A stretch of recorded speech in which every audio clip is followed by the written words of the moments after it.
بسم الله الرحمن الرحيم، والصلاة والسلام على نبينا محمد عليه أفضل الصلاة وأزكى التسليم. اليوم رايح نكمل الجزء الثاني اللي تحدثنا فيه على هجرة الأفارقة إلى الجزائر، خطر يساد تداركه. هذا الجزء الأول تحدثنا في المرة اللي سبقت الفيديو اللي سبق على ما سميناه وضعية طرحة وفي المقاربة الأمنية للمشكلة. قلنا أن الأفارقة أو الماليين كانوا في وضع أمني مضطرب في حرب أهلية حتى سنة 2015. على الرغم من ذلك قلنا لم تكن لهم هجرة بالقدر التي هي عليه اليوم إلى الجزائر أو نحو الجزائر. نفس الشيء بالنسبة للنيجر الذي كان يعيش وضع مأساوي من حيث حالة انتشار المجاعة في بلاد النيجر، ولكن على الرغم من ذلك إذا كانت هناك هجرة إلى الجزائر للنيجيريين كانت عبارة عن أفراد أو فرادى. لكن اليوم بعد ما استقرت حالهم وانتهت المجاعة بهم والمالي انتهت وضعية الحروب الأهلية فيه اللي توصلت الجزائر في فبراير 2015 كوسيط لحل مشكلة النزاع الداخلي في مالي. اليوم نلاحظوا الهجرة ولات حاجة كبيرة جدا. كان معناها الوضع هذا يحتاج إلى تفسير، معناها منطق الهجرة معكوس بهذا الشكل. ثم بعد ذلك قدمنا قراءة وعطينا مثال. قلنا ناس يجملوا في الأفارقة هذه يجملوا في الدراهم نجيبوا الجزائريين، وبالتالي كان لابد أن يكون رجل الدولة الجزائرية يطرح سؤاله: ما الذي تفعله المجموعات الأفريقية بالمال الذي تأخذه إلى غير ذلك مما تم طرحه. لكن قبل ما نروح الجزء الثاني عندي ملاحظات تتعلق بالتعليقات اللي تمت على الفيديو السابق. كان اللي قال لي هذه الأفارقة احنا وش دخلنا فيهم، واحد آخر قال لي الهانا بمشكلة تاع البلاد، حاجة ناس عايشتها منهم تحكي لي على الأفارقة ما يعنيناش أمرهم. شوف الأمر وراه، معناها ما زلنا ما نش قادرين نستوعبوا الخطر الذي يدهم البلد. هذا الوضع بالذات يذكرني بحال أهل الأندلس حينما كان الإمام المفسر العلامة البلنسي الغرناطي ابن عطية يتحدث في الناس خطيبا وفي تجمعاتهم: أيها الناس، ادركوا الخطر الذي يهددكم، النصارى من حولكم يسلبون أرضكم، يأخذون أبناءكم، يأخذون ثرواتكم. ما كان الناس لينتبهوا له حتى ملوا حديثوا بهذا الحال. في المسجد يحدثهم، في التجمعات العامة، في الأسواق، حتى قالوا لي يا ابن عطية أنا كثرت علينا الحديث، هذا الكلام احنا مش قادرين، خلينا في راحتنا. نذكر فقط أن شبابهم في ذاك الوقت كانوا يظلوا في الفنادق وفي الخانات، والكبار فيهم يظلوا يكورطوا الكارطة والدومين، يظلوا يلا فيها في أماكن كثيرة جدا. مش لاهين باش يفكروا يستنهضوا الهمم في أنفسهم ويدافعوا عن أرضهم. والرجل الذي دعاهم للجهاد لمجاهدة النصارى من أجل حماية البلاد والعباد لم يسمعوا له، حتى طاح الفاس في الراس وسقطت الأندلس والملايين من المسلمين استشهدوا. هذا وضع. خلينا نعبر لكم عن وضع آخر بمثال شعبي. في السرديات التراثية الشعبية بصفة عامة، أن أب وأم توفى وتركوا زوج ولاد، طفلة وطفل. خلاوهم الأب خلى وصية لبنته كانت أكبر من أخوها صغير. الأب كان توفى قال بنته هذا المال احتفظي به لأخوك وهذا ليك، أعطالها سهمها كيس من نقود. طفلة شايفة أخوها صغير سقساته بعد ما توفى بويهم، قالت له: أخويا الكرب يخلي لك دراهم، مش المال نقود ذهبية أو قطع ذهبية، وش ندير بها؟ قال لها: نشري بها ألعاب. بعد عامين حوالي هكذا زاد سقساته، قالت له: أخويا لو كان بوي نقول لك راه خلى لك الذهب، وش ندير به؟ قال لها: نشري بها ألعاب. زاد سقساته بعد عامين، قالت له: نشري بها ألعاب. قال لها: نشري بها ألعاب. بعد عامين أو شيء من هذا سألته، قال: إذا كان صح هذا الخبر سأشتري أغناما وأفلح أرضا وأغرس أشجارا وأستثمرها وأبدأ في العمل وأهتم بك. ثم أخته فرحت به وقالت له: بارك الله فيك خويا، هذا كيس المال من الذهب خلاه لك أبي، ها هو رزقك، تصرف به كما قلت. الآن رانا نستناو في اللحظة اللي هذا العقل اللي عندنا يستيقظ ويعرف وش يدير كيف يتصرف مع الأفارقة، باش يتحول هذا العقل اللي راه عندنا من عقل منفعل إلى عقل فاعل. لحد الساعة المجتمعات العربية الإسلامية عقولها منفعلة ولم تفكر على أن تتحول إلى عقول فاعلة. هي المشكلة هنا. باختصار راح نتحدث في الموضوع هنا على خلفية تهجير الأفارقة. رجاء فيكم أفهموني مليح. الشعار اللي راح نتخذه في الحصة هذه بالذات هو تالي: أن الجزائر بحاجة إلى رجالها، بحاجة إلى رجال. الجزائر مش نقصتها ثروات، مش نقصتها القوانين، عندها ترسانات القوانين قدر ما هي نبني بها دول ومنظومات دولية، لكن نحتاج للإنسان الذي يفهم ويتفهم ويتفاهم. هذا اللي نحوس عليه. نتحدث في عنوان خلفية التهجير. حقا إنها تهجير وليست هجرة وليست لجوء، ذلك أن نشاط الخلايا الأمنية الفرنسية في دول الساحل ترك أثره في الأفارقة وهم يغزون الجزائر كواحد من الدول التي صارت عرضة لأطماعهم. طموح المدرسة الديغولية له مخططاته الاستعمارية الاحتلالية لإفريقيا، وكون الأفارقة ينتقلون إلى بلادنا إنما هو امتداد لمشروع استعماري قديم ولكنه بثوب جديد تغذيه أطماع الثروة وإعادة تواجد الاستعماري في المستعمرات السابقة لفرنسا. لكن السؤال: هل الأفارقة على علم بهذا المخطط وهم آلة فيها؟ معرفين أرواحهم والله لا، بل راهم جزء من مشروع الاستقلال الغربي هذا بالذات، سواء فرنسي أو الأمريكي أو غيره. الجواب بصراحة: لم يكن الأفارقة على علم بذلك، اللهم الفئة الفرنكفونية في أفريقيا عارفة، لأنها خادمة لفرنسا وفرنسا تبلغها بهذا لأنها تخدم فيها. وقد حركت خلايا المخابرات الفرنسية الأفارقة في حركتهم نحو الشمال تحت شعار أفريقيا للأفارقة، أنتم يا العرب ديكاج. فمتى كان الأفارقة يحملون مثل هذا الشعار من العداء والتوسع؟ طبعا في التاريخ ما عندهمش. وغرض فرنسا من ذلك هو إغراق البلاد العربية الإسلامية بالعنصر الأفريقي على ترابها.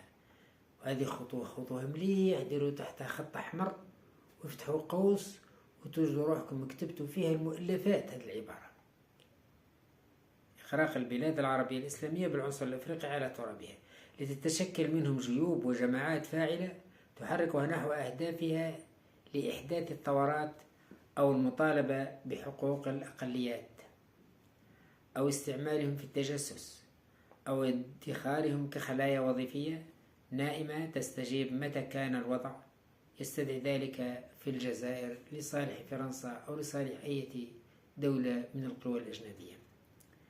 بعيدة عن هذا الطرح، حين نرى أنه من اللازم أن تسهم في هجرة الأجناس البشرية والأعراق للبلاد العربية والإسلامية إلى الحد الذي تصير بموجبه الشعوب الأصلية في البلاد العربية والإسلامية تصير أقلية. هذا بماذا يذكرنا؟ هذا يذكرنا بالمخطط اللي كان شرع عليه واشتغل عليه برنارد لويس الصهيوني الأمريكي البريطاني. في كل كتاباته يتحدث في مجملها على أن البلاد العربية والإسلامية علينا أن نغرقها بالعناصر البشرية الأجنبية حتى تتحول هذه البلاد في مستقبل أيامها أن العنصر العربي الإسلامي يصير أقلية. معنى ذلك شوف التخطيط والله ماشي بهذا الشكل الذي وضعية على قدر من الخطورة. وهذا إغراق لبلادنا في طوفان بشري يكون خطره أشد من موجة احتلال إحلالي يبدو كما لو أنه تطور في مشاريع الدول الاستعمارية. وقد تكون الهجرة الإفريقية في الظاهر لصالح سياسة البلدان الإفريقية التي جاء منها هؤلاء السود. هذه نقطة نديرها في البال، لأن الديغولية أو المدرسة الديغولية تراهن على عودتها للجزائر، وليس أنسب بالنسبة لفرنسا من الحديث على وجود ما يسمى بالإفريقي الوظيفي. الحديث على الإفريقي الوظيفي بهذا الشكل أو بهذا الوصف هذا موضوع ممكن نخصصوا فيديو واحد آخر نتحدثوا عليه فيه باش تعرفوا مظاهر الخطر أين هي. وأمام هذا فإنه يجدر بنا أن نربط بين ناتج التسول الأفريقي في الجزائر مثلا وبين الوظيفة الموكلة له لتحقيق الانتقال من الفرد الأفريقي في الجزائر المتخفي من مصالح الحدود والشرطة والجيش والجمارك الجزائرية والتونسية إلى الجماعة الأفريقية التي يمكنها أن تتكتل وتتموقع في الجزائر بعد سنوات تكون خلالها قد عرفت جغرافيا الثقافة الجزائرية وكيف تتعامل مع الجزائر. وهنا تبرز وظيفة المال الذي تم جمعه في غفلة من الجزائريين ومن جيوب الجزائريين وخزائنهم. فما مجالات استعمال المال في تصورنا؟ معنى المال هنا يطرح السؤال من جديد: ما الذي يتم استغلاله فيه؟ إنه لتقوية المال وين يتوظف؟ إنه لتقوية الروابط بين الجماعات والكيانات الأفريقية في الجزائر وفي دول شمال أفريقيا، ولجذب من تكون له ميول أفريقية من الجزائريين معنى شراء الذمم، ولتعزيز علاقاتهم بالخارج مع تنقلاتهم السرية والمحمية، وإدراج فاعلية الرشوة والفتن داخل النسيج الاجتماعي الجزائري على غرار ما يحصل للمجتمع المغاربي الآخر في ظل وجود هذا التخطيط، ليكون وجودهم أي الأفارقة له حق مكتسب تركز على تبنيه الدول الاستعمارية من منطلق حماية الأقليات وضمان حقوقهم الإنسانية، وهذه مظلة ظاهرها فيه الرحمة وباطنه من قبله العذاب. وحينها نكون أمام وضع جيوسياسي جديد تشتغل عليه كل دول العالم والمنظمات الحقوقية العاملة لصالح الاستعمار ومن أجله، ونصبح حينذاك أمام تشكيل جالية أفريقية بالجزائر تسعى المنظمات للدفاع عن حقوقها في الجزائر تحت شعار حماية الأقليات،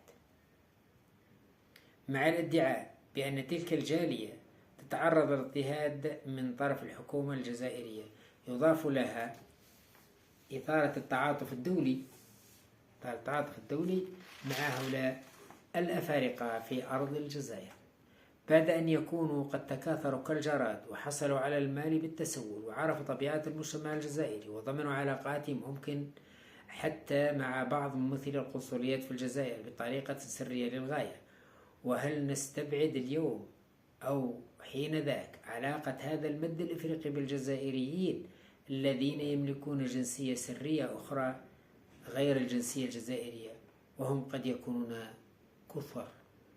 هذا موضوع أيضا تحت الخط أحمر قدر وضوحه. ونعتبر هذه الحالة أو المعزوفة الأممية الجديدة هي الغشة التي قسمت ظهر البعير، وهي المدخل لدول الاستعمار التقليدي أو الوسيلة الناعمة بطريقة حديثة فيها من الخبث ما يفوق مخططات مكر الاستثمار الحديث والقديم.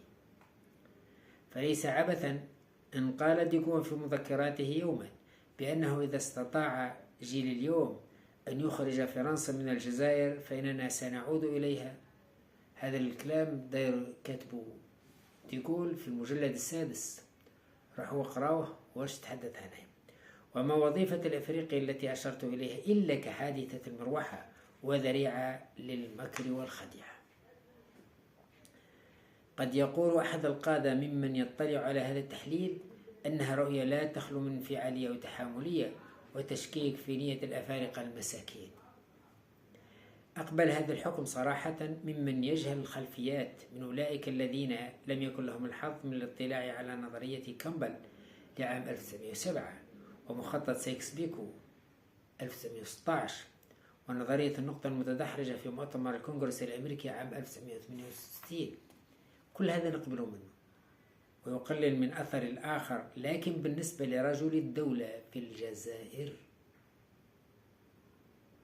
في أي قطاع كان وفي أي درجة لا نتصور أنه ينظر للموضوع بهذه البساطة، لأنني لست أمام سرديات روائية لعنوان مسلسل الموت القادم إلى الشرق، بل أن المعطيات التاريخية والقراءات السياسية من يدفع بي إلى هذا الطرح ولكي أعزز مضمون مقاربة المشكلة الأمنية هنا أو هذا الخطر بالذات استسمحكم لطرح سؤال، بدي السؤال هذا تبحثوا له عن إجابة وجذور.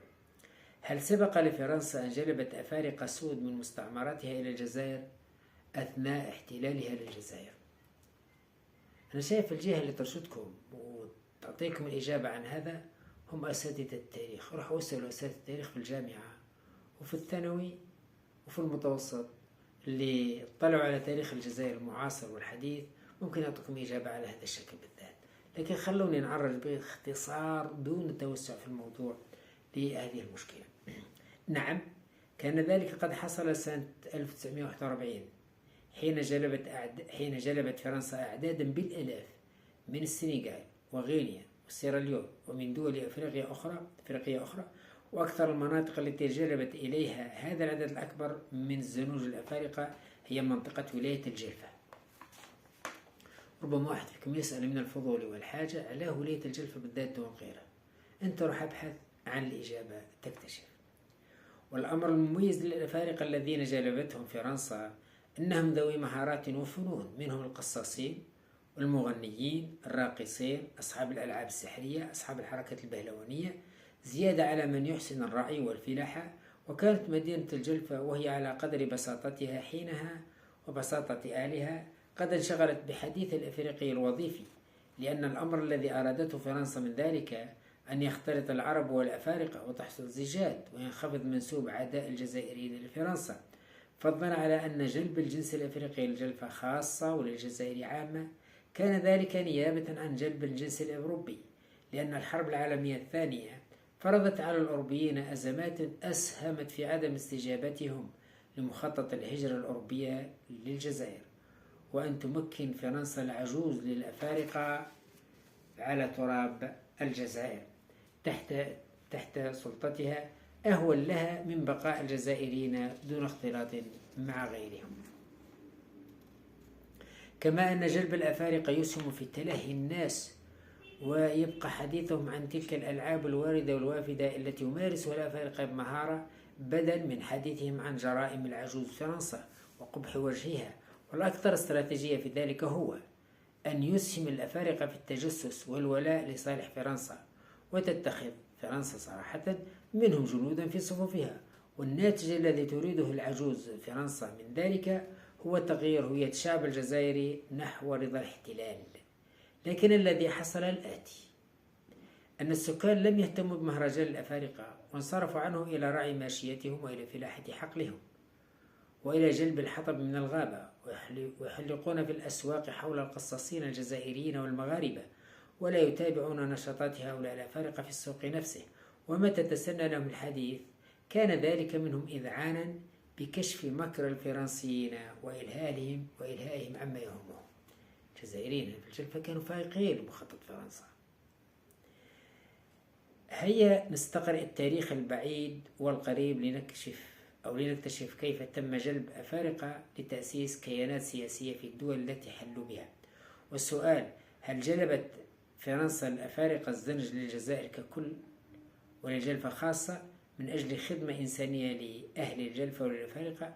ولكم أن تتصوروا كم عدد الطائرات أو الشاحنات أو البواخر التي سخرتها فرنسا لنقل أعداد الزنج من مواطنهم إلى الجلفة، وكم تطلب ذلك من أموال تضخها فرنسا المجرمة.